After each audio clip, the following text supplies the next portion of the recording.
மகா சிவராத்திரின்னு என்ன நடந்துச்சு? படைப்பின் கடவுள் பிரம்மா, காப்பவரான விஷ்ணு. ஒரு நாள் இருவருக்கும் அகந்தை எழுந்தது. நான் தான் பெரியவன் என்ற வாதம் பரவியது.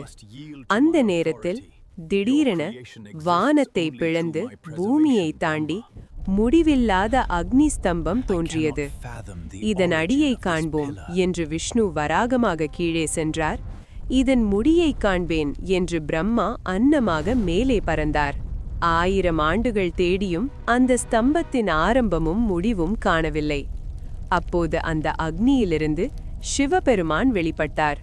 நான் ஆதியும் அந்தமும் இல்லாதவன், அகந்தையை விடு, உண்மையை அறி என்று அருள் செய்தார்.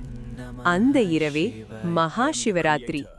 மீதி கதைய பார்ட் 2ல சொல்றேன். மகா சிவராத்திரி எபிசோட் 2. மார்கண்டேயன். 16 வயது வரை மட்டுமே ஆயுள் என்று விதி எழுதப்பட்டது. ஆனால் அவன் மனதில் பயமில்லை. என் இறைவன் சிவன் என்னை காப்பார் என்ற நம்பிக்கை மட்டும். அவன் தினமும் சிவலிங்கத்தை அணைத்து ஓம் நம சிவாயா என ஜபித்தான். 16வது வயது முடிந்தபோது யமன் தனது பாசக் கயிறுடன் வந்தான். வா, உன் காலம் முடிந்தது என்றான். ஆனால் மார்கண்டேயன் சிவலிங்கத்தை இறுக்கமாக அணைத்தான். அந்த கணத்தில் சிவபெருமான் லிங்கத்திலிருந்து வெளிப்பட்டு என் பக்தனை தொடக்கூடாது என்று யமனை தடுத்து மார்கண்டேயனுக்கு சாஸ்வத ஆயுள் அருளினார். பக்தி இருந்தால் விதியும் மாறும். பார்ட் 3 நெக்ஸ்ட் எபிசோட்ல பாப்போம். இந்த மகா சிவராத்திரி ஸ்டோரி பார்ட் 3. தேவர்களும் அசுரர்களும் பார்க்கடலை மத்தனம் செய்தனர். அமிர்தம் கிடைக்குமென நினைத்தனர். ஆனால் முதலில் வெளிவந்தது உலகையே அழிக்கும் ஹாலாஹல விஷம். வானமும் பூமியும் நடுங்கின. அப்போது அனைவரும் சிவா காப்பாற்றுங்கள் என்று கைலாசம் நோக்கி ஓடினர். உலக நலனுக்காக சிவபெருமான் அந்த விஷத்தை அருந்தினார். பார்வதி தேவி அவரது கழுத்தை பிடித்து தடுத்தார். அந்த விஷம் அவரது கழுத்தில் தங்கி நீல நிறமாக மாறியது. அன்றிலிருந்து அவர் நீலகண்டன்.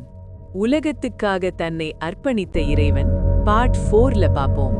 பகீரதன் தனது முன்னோர்களின் ஆவிக்காக கங்கையை பூமிக்கு கொண்டு வர விரும்பினார். அவரது தவம் பலித்தது. கங்கை மானத்திலிருந்து வேகமாக பூமிக்கு இறங்க தயாரானாள்.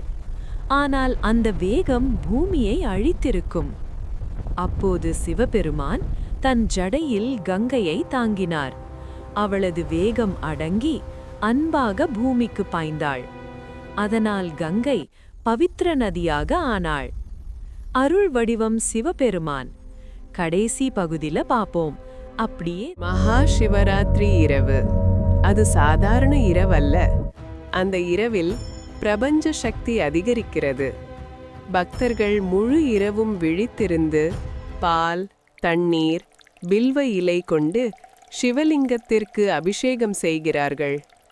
ஓம் நம சிவாயா என்ற மந்திரம் மனதை சுத்தப்படுத்துகிறது. அந்த இரவில் பக்தியுடன் விரதம் இருந்தால் பாவங்கள் நீங்கி மன அமைதி கிடைத்து சிவன் அருள் கிடைக்கும். மகா சிவராத்திரி நல்வாழ்த்துக்கள்.